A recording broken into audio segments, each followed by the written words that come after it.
Futures forward, because I know feeling stuck hurts. And I know change can hurt too, but what does the caterpillar do inside of the cocoon? It manifests into something so beautiful, just like you. Futures forward, it's up to you to continue to push through. We need you here in these schools, in the university, in the health centers, in the nurseries, in your office, in your cubicle, in your classroom. Your work is invaluable. We need you to see this through. This collective possibility can't happen without you and you and you and you. And you can't tell me with the strength, knowledge, and pull in this room, we can't create systems for us to shine and break through, for us to change if they're not equitable. Futures forward, because the future is for us. And when there's limited amount of people in this work you can trust, we have to make sacred spaces for people like us.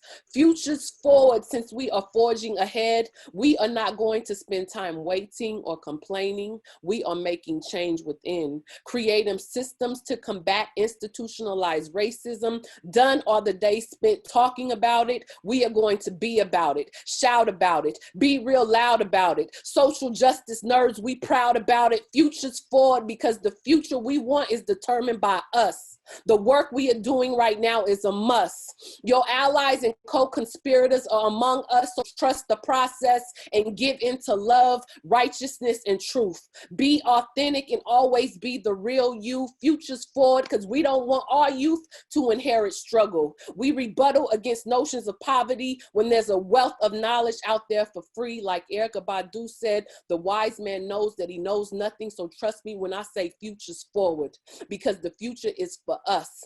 And our minds are free, and futures forward is what we imagine justice, peace, and freedom to be. Futures forward, because it shouldn't be a crime to be who you are, and we are writing to live, so futures forward. For our right to heal and be still, our right to spill our pain on pages and stages, and just waiting for our liberation. Futures forward, because we stop wasting time, and our collective possibility will redefine the future that's coming forward. Futures forward, and that begins with you, respect, love, honor, and me and you.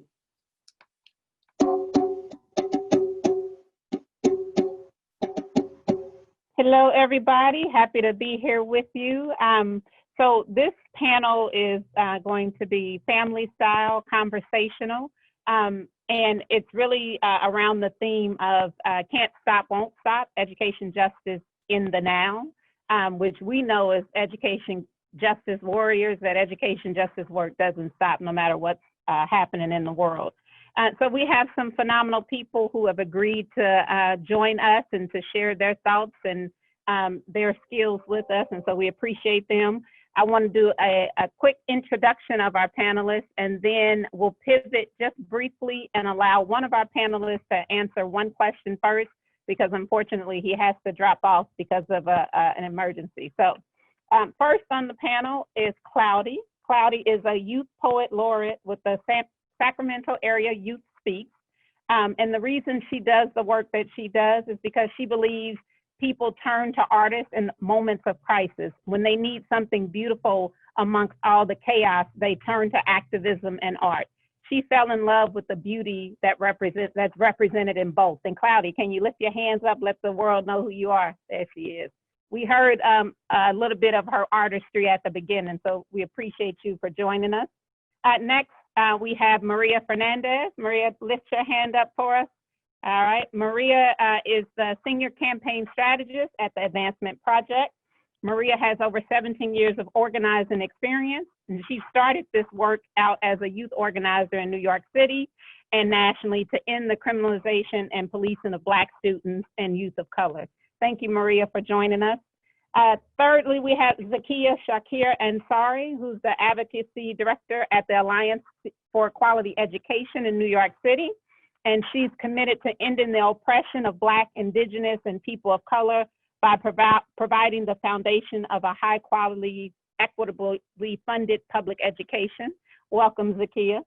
And we have Maria Pfefferkorn, who's the co-founder of Twin Cities Innovation Alliance and executive director of the Midwest Center for School Transformation. Marika comes to this work because of the ways her family has been impacted by the school to prison pipeline in her own generation, but in the next generation as well. She also does this work because a radical imagination is necessary to create an education that is about our liberation and for our children. And then lastly, but not least, we have Brother Jitu Brown, who's the National Director for Journey for Justice Alliance, and he's committed to making his best contribution to the struggle for liberation. And can I just say how happy I am to be here with all of you all? Like reading what you laid out as your reason why, it just resonates with me. I can pull out so many of the words that you're using as my own mantra for the work that I do in Education Justice Alliance, not only as the director of that organization, but as a mama of 3 Black babies, one who's already matriculated to public school, through public school, and 2 more bringing up the rear. So again, just deep appreciation. Since Brother Jitu has to leave, and it's really related to the untimely death of our brother Johnny that we had a moment of silence for, Jitu worked closely with him and has some work that he has to do to support that transition. And so Jitu, I just want to ask you our first question to allow you to be a part of this discussion before you have to go. And so the question is, how has COVID-19 and the mass protests that we've seen across the country impacted you, your community, and the work that you have been doing and are doing? And in what ways have you had to shift your response to that?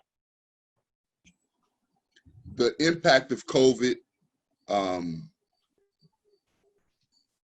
really, of course, exposed and highlighted the hatred that this system has for our folk and how it infects every quality of life institution. It was very important for me to get over my own personal fear, right?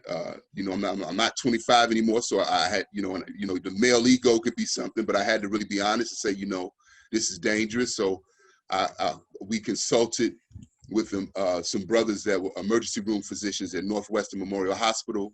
We started a series called Clarity and Courage to help give us some real information about the threat of COVID, but then also to give organizers a sense of being informed on how you can be safe but be active, because I know that we can't Zoom our way to freedom, and they are changing the world as we speak, right?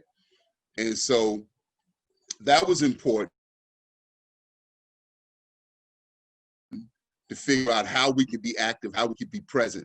And once we were armed with that information, the big thing that I see that has emerged from this, and we've talked about it, is the need for us to organize a movement for a Black quality of life, a quality of life movement, because the hatred that killed George Floyd infects education, it infects housing. I was just at a big press event yesterday. We're fighting the closing. They announced the close of Mercy Hospital on the south side of Chicago to close over the last 5 years in the midst of a global pandemic, right? And so that where we enter is education justice, but we have to be very intentional about going and supporting other movements and then bringing them together to say, what is our quality of life campaign? How do we envision the world? The other piece that I think is critical, and it's hard because, as organizers, we know steel sharp as steel. And I'm always open to critique. I get it often. So I think we have to be serious about working with our youth organizations around the issue of security, because it's real comfortable. I mean, I'm just making it plain. When we're at conferences and stuff, people throw out Black Panther Party. They'll talk about Kwame Nkrumah, Kwame Ture. They'll throw that stuff around, but we are not learning the lessons that the Black Panther Party taught us. And the big lesson that they taught us was how they were so easily infiltrated. They were so easily infiltrated. And they admit that. That's not like us talking about them. But today, we're seeing these uprisings around the country that have been thoroughly infiltrated. And so I think we have to, at some point, get room, and we're doing it in Chicago with BYP 100 and the Black Abolitionist Network, and open, you know, because they see it. You know, they're getting jumped by police, and people are agitating actions that they don't know. You're at a march, and you don't know 3/4 of the people who are in the audience and we're in the crowd, and you know, we have to be serious about that. We got to stop talking struggle, and we got to stop teaching it. And I think that we're not doing them any justice as elders if we're not honest about it, but then if we're also not there to have their back. You know, so we marshal to put our bodies in front of the police, but it's more than that. It's more than that. So that's a hodgepodge of stuff, but just a lot of the thoughts that I've been having as we carry out this work. I'm sorry, BYP 100 is Youth Project 100, and that's a national youth organization that's been doing it, that really emerged after the murder of Trayvon Martin.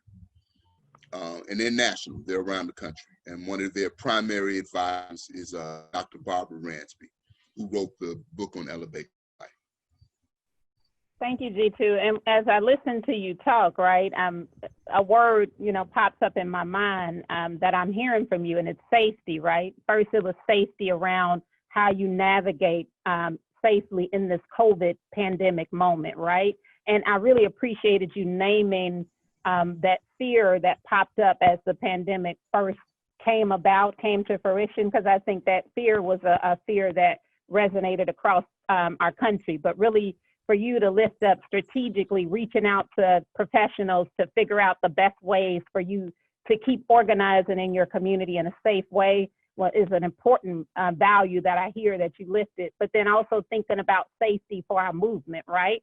To recognize, if we look back at the lessons learned from our predecessors, folks who've been in movement, you know, since before I was born, right? And to learn the lesson of how we safely keep our movement spaces from being infiltrated, and to sound the alarm that we have to be paying attention. So again, we appreciate you and wish you could be with us for the whole time, but we thoroughly recognize your responsibility to Johnny and his community and family. And so again, we appreciate you and we send you off with love.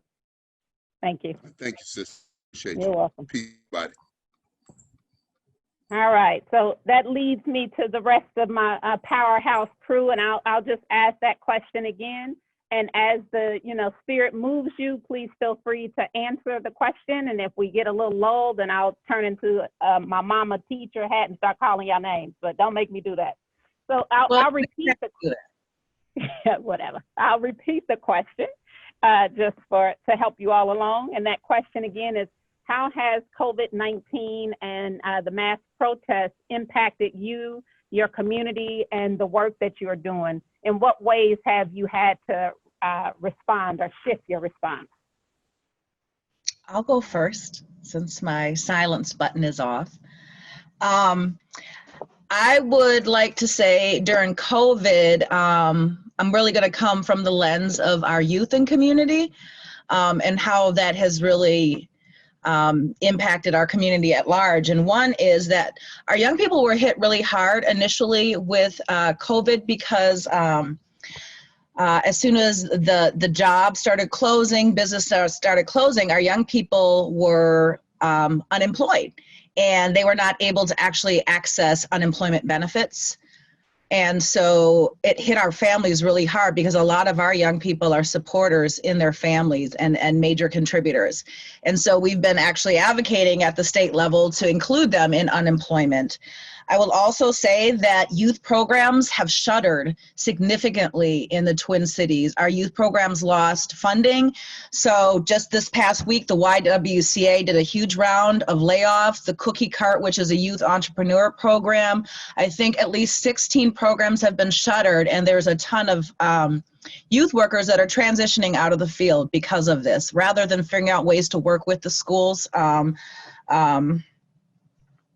Didn't work out. And then finally, I will say one of the biggest issues with COVID and with the protests is that our young people were not really invited into the protests.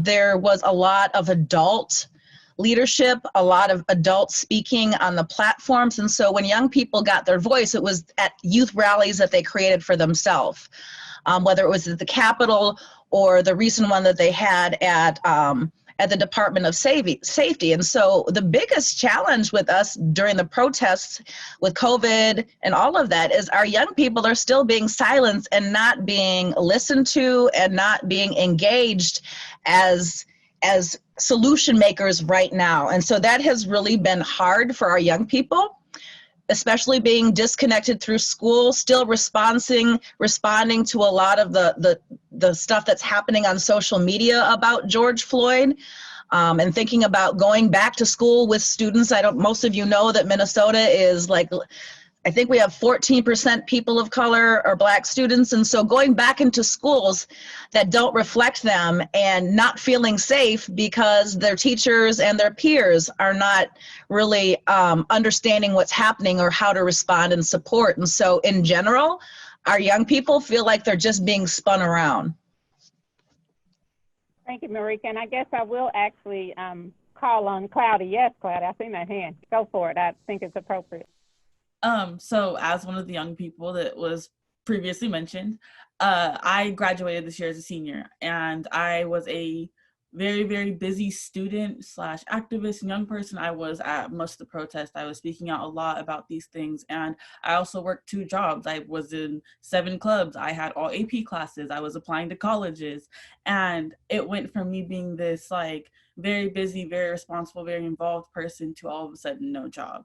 Not able to keep building up the money that I needed to pay for college this semester now.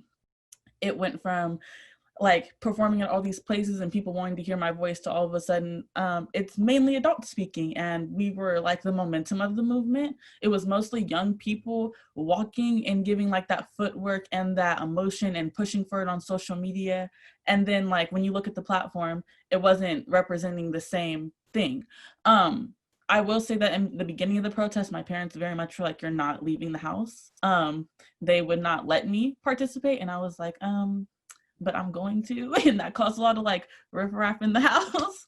But overall, like being a young person in this moment, and especially because my birthday's later, I'm still not 18 yet.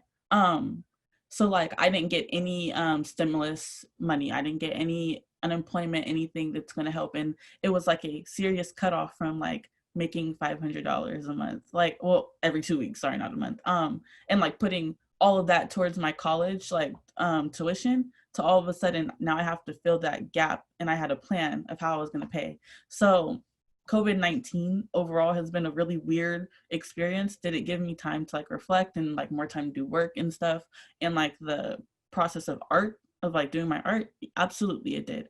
But in doing like activism and working and staying on track to my plan that was going to keep me successful, it's now been completely derailed. So it's a lot, it's a balance, but I did get another job, so I'm back working, and I'm still going to be attending UC Riverside in the fall. We start October 1st, so that's exciting. I just wish that I could see more like youth artists on those platforms, because we had an amazing show of solidarity in Sacramento for about a month straight. They were covering the protests. You could see people out there almost every day. It was this certain part, Cesar Chavez. There was always things happening there, and it was beautiful to see the shrine and the respect and the altar for like George Floyd, Breonna Taylor, Ahmaud Arbery, and the people that we had lost in Sacramento, Stephon Clark, and other people around who have been like hit by gun violence and police brutality. So it was weird, because I was like, I love this show of solidarity. I love this activism. I love this community. But at the same time, parts of us are being cut out. And I did see like 1 or 2 youth activists up there / artists, but not many. So yes, thank you. Thank you for sharing your perspective. Zakiyah or Maria, one of you all want to go next? I could go next if that's okay with Z. Go for it. Awesome. So I think I'm going to talk a little bit about the impact of COVID, and then go specifically around the uprisings and what it has meant for particularly young people organizing around school discipline and police-free schools. So I think for So I work at the Advancement Project, and part of my work is to work with Jonathan and AJ around helping to build the national campaign for police-free schools. And immediately as COVID hit, I think we found ourselves struggling with this decision around, are we going to continue to organize and focus specifically around police-free schools? Or do we have to broaden our organizing work, do a lot of work around supporting organizations who are experiencing loss, death, violence, unemployment, health issues, and then struggled a lot with that. So I think we did a lot of work in talking to specifically youth organizing. And I want to be clear when I say youth. I know we like to say youth and mean a large age range, but I think when we say youth, we're specifically talking about high school age young people. So for us, we really focus around getting an assessment of what are the youth organizing groups struggling with in their communities, as school districts were closing, as they saw that they weren't going to get any kind of academic support to finish the school year, really wrestled with what it meant for young people, particularly working class young people of color who rely on things like summer youth employment program to be able to support their families. And then we saw New York cut 75,000 youth jobs, right? And started to engage and talk to young people in the totality of young people. So oftentimes we think about young people and only think that they're impacted by education justice issues. We actually had to expand kind of the realm of the issues that impact young people, because we do not live single issue lives. We are impacted by multiple issues. So I think for us, it was very clear that we needed to go big, but still be clear that this is going to be an opportunity for increased policing, surveillance, militarization, and violence onto young people and their families across all intersections. Because we were facing the pandemic of COVID and the pandemic of rampant police violence, white supremacist violence in our communities. So I think we really did have to slow down and do an assessment, figure out what supports young people and their organizations need. Some organizations closed down for a little bit. Right? So we need to regroup. We have 1, 2, 3 organizers. We have no funding. So we need to regroup. We can't talk about police-free schools if we're sick, if we're tired, if we don't know where our membership is, if our young people are struggling. And then I think what happened was that Marika could talk more about this, right? But y'all fall back in so many ways. And we saw across the country increase of uprisings. Yes, the demand was justice for George Floyd, but the demand had been justice for Black people across the country, across the world, for a series of issues, not just police violence, right? So I think what the victory that was really grounded in years of organizing that Marika's gonna talk about, right? Really created an opportunity and brought life back into the organizing that had been happening for years, that specifically have been led by young people, Black young people, Black families, Black organizers across the country. And I think I like to say that the uprisings kind of pushed the door open, but that the conditions were laid by organizing, that we organize, and the increase of victories that we saw in terms of ending contracts, in terms of eliminating school police departments, in terms of defunding and divesting from school police, like they did in LA, and then like they've defunded in Rochester and Louisville, right? That we all knew that was work that had been years in the making.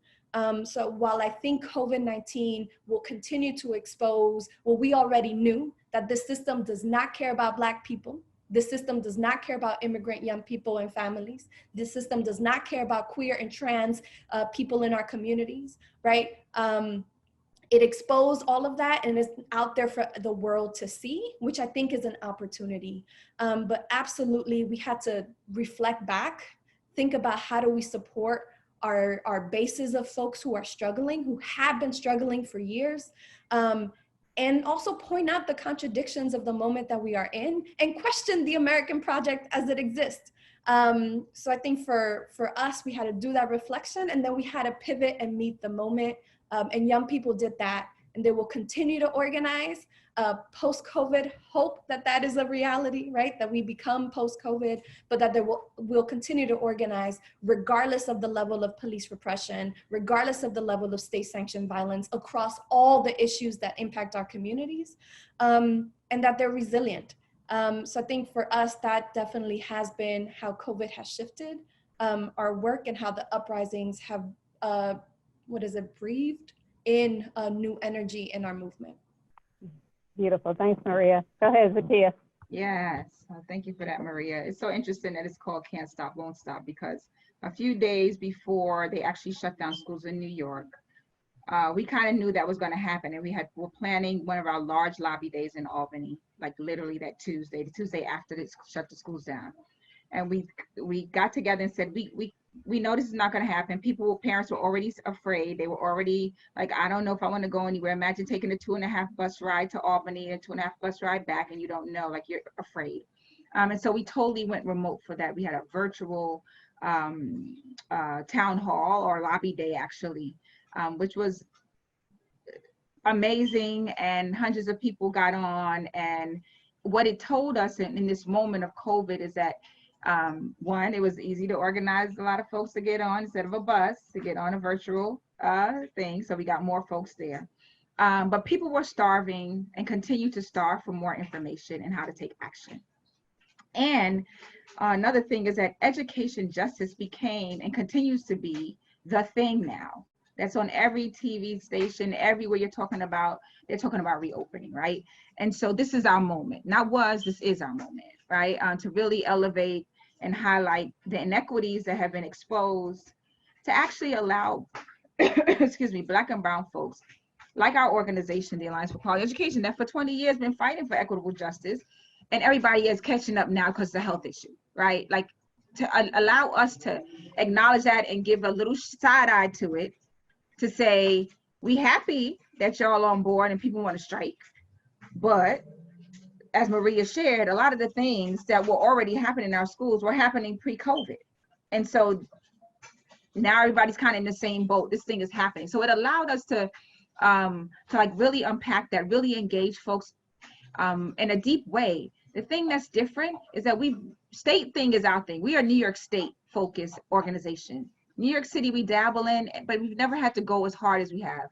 Over the last few months, we had to do city, and we continue to do city, state, and federal organizing. In this moment we sit in right now, right? Because the stimulus money impacts the state money.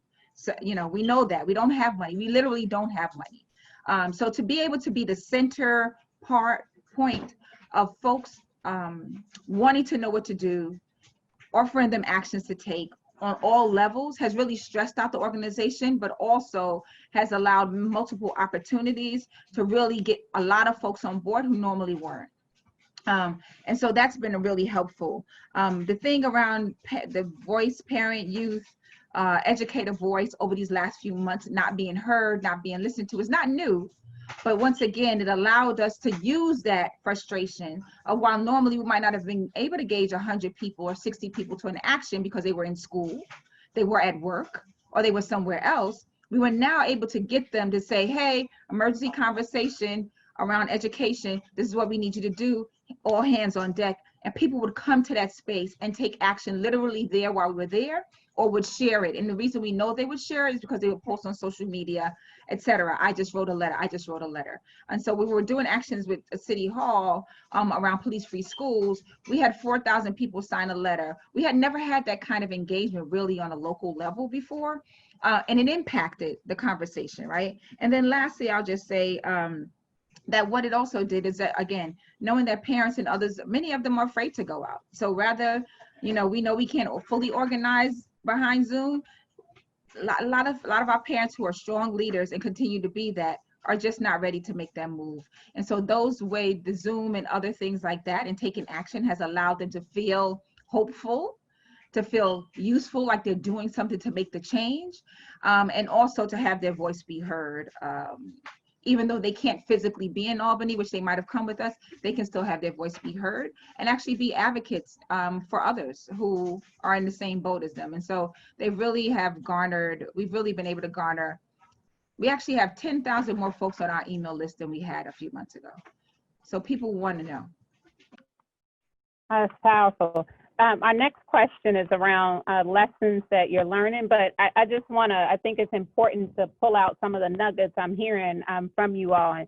And so from Marika and Cloudy, I immediately heard the need to ensure that we're looking after young people, in that we're centering their voices. We're creating space for them to be the change agents that we know that they can be in their own lives, right? And that I heard from Maria the need for us as education justice organizations to, you know, in the moment of COVID, to stop, right? To assess, to see where our people are at, right? Whether it's young people or parents, to see what folks need, because we recognize that COVID was this thing that we had never faced before in terms of a health pandemic, and that it had major impacts across all areas of our lives. So it's always important to be able to stop, reflect, pivot, and adjust based off of, you know, the greater circumstance. And then from Zakiyah, I heard COVID as a rallying cry, right? As an opportunity, as a way to create space to bring more people into this fight, right? That many of us have been struggling with for years, right? That actually isn't about the moment, it's about our lives, right? And I think COVID, to Zakiyah's point, creates this bigger understanding for parents and even students who sometimes remove themselves from the education justice struggle as if, oh, it doesn't impact me. My young person isn't getting suspended. Oh, I'm not getting suspended. Oh, those SROs aren't bothering me, so I don't really need to pay attention. And COVID is this like flashing red light that says, oh no, education equity, the inequity, the racism that exists actually impacts us all. And it kind of levels the playing field and allows folks to come in, right? And for those of us who have been here, we're happy to see them come, but we're also clear about standing our ground in the work and the movement that we've been a part of for so many years, because it's important. And so with that summing up, I'll go to that next question, which is, what lessons are you all learning that you think is important to share in this moment? Should we go in order? Okay, I'm ready to go. So for us, a big part of this movement on the ground has really been about removing the presence of police from schools. So we were successful in ending the contracts with police in Minneapolis and St. Paul public schools. What many of you probably have heard, yes, that's great. But what many of you probably have heard is that they are replacing that role with security specialists, and the job description, the district quote unquote accidentally said it was only law enforcement degrees that would be acknowledged and accepted. So it was a victory, and then they're able to manipulate community because the board and the leadership and the superintendency are going back and forth. And what we've also found is that there is a really strong manipulation of parents in this situation, because many of our parents did not come along with this conversation.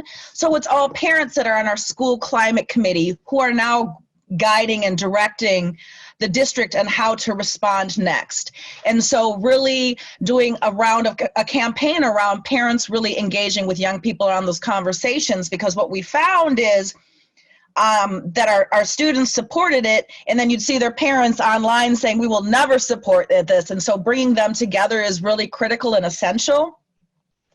The other piece that was really critical in the lesson learned is so that one of the big trigger points for us in organizing in St. Paul specifically, I don't know if you all remembered when the school resource officer tased one of our former students at Central High School in St. Paul. So we organized the Pan-African Student Leadership Body at that time, and they were able to get rid of that school resource officer from their school, but not the district-wide. They got the student advisory that's connected with the board to organize on it. And so they had all these different movements, but what the young people said is they reached out to all of their peers in other school districts, and there was absolutely no response. People were not really interested in it.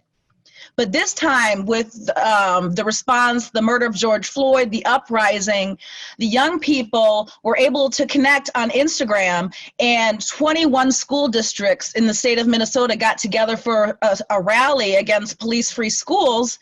that was youth-led and organized. And so one of the biggest lessons learned is like our people that were organizing from the Pan-African Student Organization came back and connected with those students that are organizing now because they're graduated. And they talked about how that they were ostracized and pushed out and bullied by staff in their building. And they were really able to bridge and coach with each other.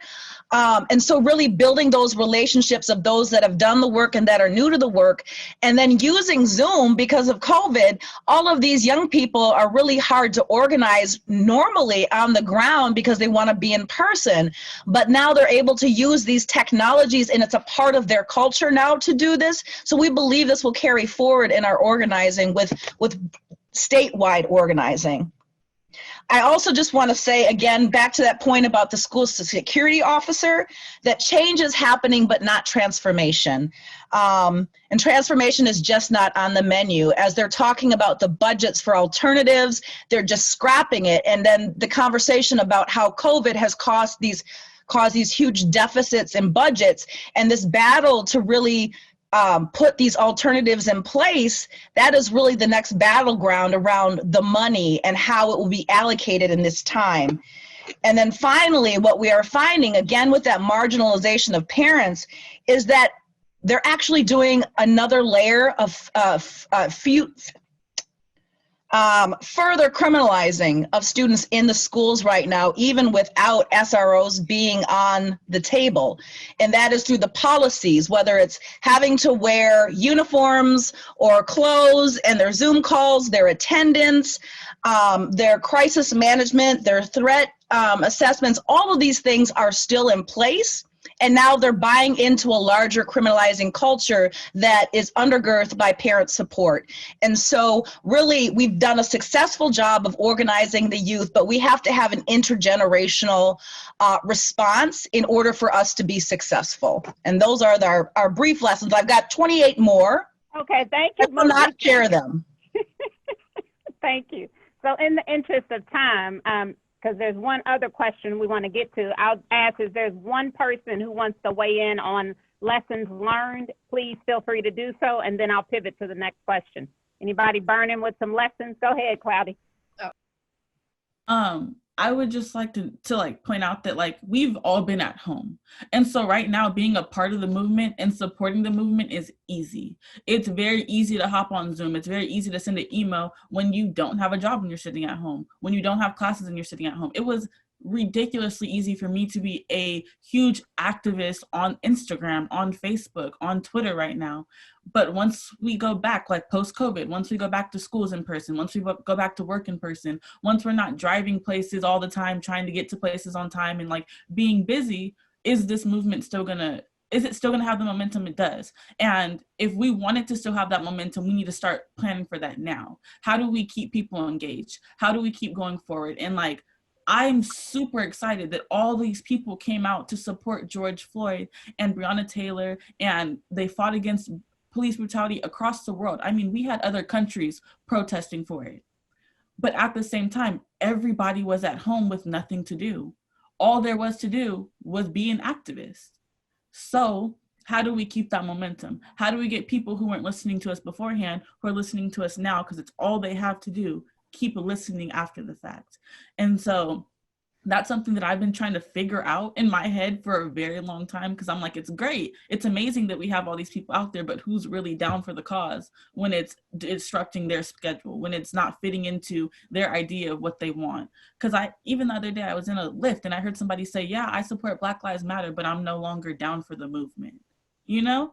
So how do we keep that, like, comment made me mad, but how do we keep stuff like that out of people's heads? Like, we want you to support the movement. We want you to support what's going on. We want you to be there. We want you to have your fist raised, your pockets open. And I want you to help the Black community, the brown, the minorities, the LGBTQ community. Let's do that. Thank you. Hey, you right on point. That's an essential question, right? That actually feeds into the last question that I wanted to ask you all, right? Is what do you see as the future direction of the education justice movement? So you preferenced it with how do we keep, so we know that there's this influx of folks. How do we keep them engaged? Maria, would you like to tackle that question first? I'm a be slick and answer the second question in this answer. Get it. Because I think there's certain things that I really wanted to share that feels important. So I think if we're talking about advancing and building a robust movement, then we have to talk about political education process. I think one of the lessons that we learned is that we have to be able to confront systems of violence and white supremacy, and that we can't just talk about these issues as surface issues that are deeply connected to racialized capitalism, to racism, to white supremacy, neoliberalism. So we have to do that work if we're going to talk about advancing our movement, quote unquote, right? And that for us in the fight around police-free schools, we need to be very clear with what we were talking about with police-free schools, because it will get co-opted, and it did. Everybody's talking about police-free schools, but nobody's doing the real work around police-free schools, right? Which I think is what one of the pieces that I want to highlight from what Marika said around, it's not the physical removal of the cop, it's the policing and criminalization surveillance that happens in our schools that function as police. I think the other thing that for me feels really important that we think about in our movement moving forward is that nothing short of organizing gets the wins, right? Like there's no magic here. Organizing is what gets the wins, regardless of what we're seeing, regardless of what the rhetoric and the kind of what the television and the news is showing. These communities are organized, and we have to protect, advance that organizing. And then I think lastly, one of the lessons that I feel that feels important for me to share, but also a question about how we do it, is what is this thing called digital organizing? In a time where all of our organizing has been in person, relational, in kitchen tables, in school classrooms, in our organizations, how do we organize with physical distance? How do we organize when a lot of our folk can't even be on Zoom, right? Can't be on any kind of digital space because our communities have been disinvested from Wi-Fi, from all these things, right? So how do we do that and advance the work around organizing in the digital age that I think for a lot of us we haven't done before because we didn't need to. So I think if we're talking about advancing the movement, we have to be very clear that there's some particular structural barriers that we have to confront and figure out what to do.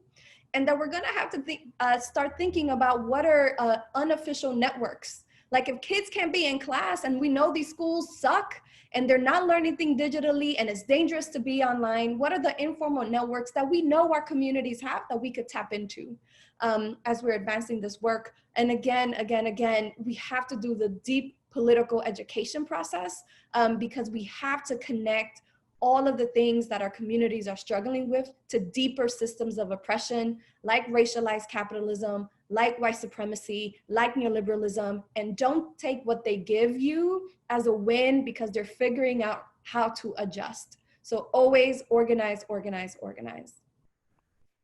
And what I hear, Maria, as you laid this out, right, is something, this mantra that's been running through my head since all this mess started is radical reimagining what public education is, right? To transform it to be what we need it to be. So appreciate your words. Zakiyah, what you got for us? Yeah, I would definitely want to co-sign on political education. I think on multiple levels, but especially as it pertains to like defunding the police as well as police-free schools, because it was the same thing here in New York. Right? We have parents who are like, I actually like the safety agent at the front of the because she always so nice and she greet me and she, kids, and some kids like it too, right? They were like, this is Officer so-and-so, who I can go to, whatever, right? And have people really understand like what that means. And I think how Maria shared it is perfect. Like it's the policing on all levels, right? So from surveillance cameras in those stairwells and other places to, AI, artificial intelligence, like all these different ways they're trying to police us and the impact that it has on us. And kind of stealing our democracy and freedom and rights. But also, I think the other piece is like the privatization movement is chomping at the bit. They smell the blood in the water. They are sharks. They are ready to pounce. They have already done so, with rather it's corporations giving access to technology and then stealing children's, if you're not paying attention, if you're not protecting it, stealing their information and who the heck knows where they're giving it to. to so many things, to the privatization of now online learning. You don't need to go back to school. You can do online learning all the time, and you don't even have to deal with that. So unions better get their acts together and realize they're coming for you, boo. Like, as long as you quiet, don't say we didn't warn you, because we fighting on this other front. So y'all better get your stuff together. I think that's one thing I'm really fearful of, is that in this process of creating these moments where we want to make sure our children are being educated equitably, that we often can't see big picture. And by the time we see big picture, it will be too late. And so that narrative around public education works, that we want to go back to schools, but schools the way we envision them to be, not the way the system wants to give them to us, is a conversation and a narrative that we have to keep hammering home. And then lastly, that equity is the key to all of this, right? We cannot do any of these things right if we don't have funding. And that has been something that has been critically clear from every article we turn around in New York. Is the New York Times talking about funding? If you're going to be opening schools, you got to have this, you got to have that. And so I think in these moments of all these things being unpacked, of us seeing them in real time, of being able to say defund the police, and actually seeing something, going to your Instagram feed and seeing 5 different cities or states where there's a reason why you need to defund the police, will, I think, help us continue with this narrative, and people draw onto that, especially as we have somebody in the White House who don't even care who you are, because they'll send the police out on you when you're in Portland, Oregon, right? And so those things help make the narrative, help make our point as well, and keep those folks, especially white folks who normally might not experience this often, more aware. And maybe more connected to some of the work that we do around, whether it's defund the police or police-free schools. Appreciate that.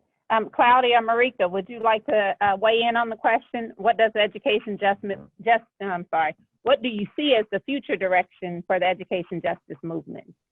I'm ready, but go ahead. Go ahead, Claudia. Oh, okay. So I was gonna say that I think that it honestly all comes down to like expanding the budget. Like, there's kids from my school that I used to go to still are not in classes because they don't have a Chromebook.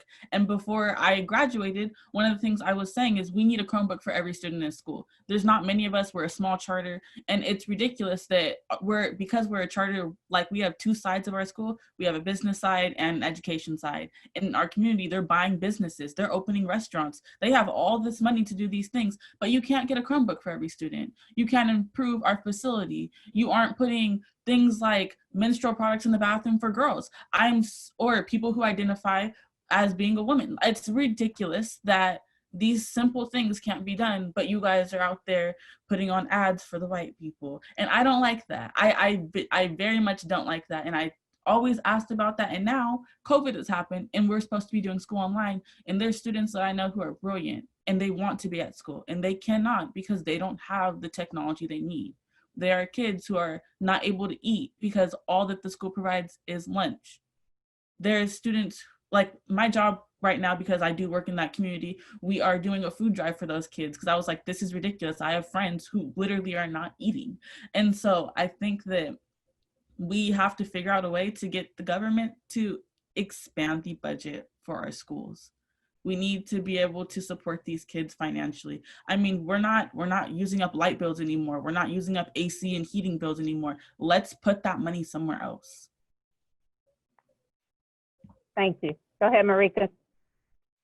This should come as no shock to any of you that know me on this call, but I think we need to really be focusing in very seriously on data literacy and transformative leadership. A lot of these things that are coming up now are based in data, whether it's student privacy, surveillance, threat assessments, social media monitoring, body cams, closed circuit TV, metal detective, and third-party vendors, devices, and tech consent. All of that has data. And Claudia, I hear you on the Chromebooks, but I'm a little concerned about Google collecting all that free data on everybody. So solutions on how also third-party vendors are benefiting off the backs of our students and families and educators in collecting this data. And actually addressing the ownership of this with us as individuals and them needing more than just a sign off to get our approval to use our information in ways that are criminalizing, punitive, and don't benefit us as human beings with dignity. Yeah. So I just want to thank you. Zakiyah, were you trying to say something? I saw your hand. Oh, okay. Just deep appreciation for you all for participating in this panel, for bringing your expertise, your insight, your lived experiences, right, to bear as we talk about what the education justice movement is, has been, and will be. And just to sum up, right, what I'm hearing or what I heard, Maria, you know, laid it out first, telling us that in order to, you know, continuously to engage these new folks that are coming to the table, that we have to politically educate them. We have to help them understand the big picture of how we got here, right, and how we will win. I heard Zakiyah and Cloudy both talk about the need for resources, right, and resources in the ways of funding, right, to ensure equitable funding, to ensure that the least of us have what we need in order to be successful. And then I heard Marika sound the alarm, as she always does, right, around privacy and data, right, and our rights, right, oftentimes that we give away and don't even realize that we're giving away, and that there are entities and people and institutions on the back end collecting this information and then monetizing it for their own benefit, but also using that same information to potentially criminalize our young people in new ways, right? And so again, I call all of us to a place of radical reimagining, right? To think of the unthinkable. It's hard sometimes as people who have been oppressed for so long, right, to dream, to think of another world, or think of a new possibility. And that's why I think all the points that you all make would help us come to a new way of being, right, in a way that gives us all dignity that we deserve. So I thank you all for joining us. We are going to transition now for a break. It's going to be a movement stretch break that's led by Coco. And then after that break, you all will be put into your different breakout rooms for the next session. Thank you, everybody.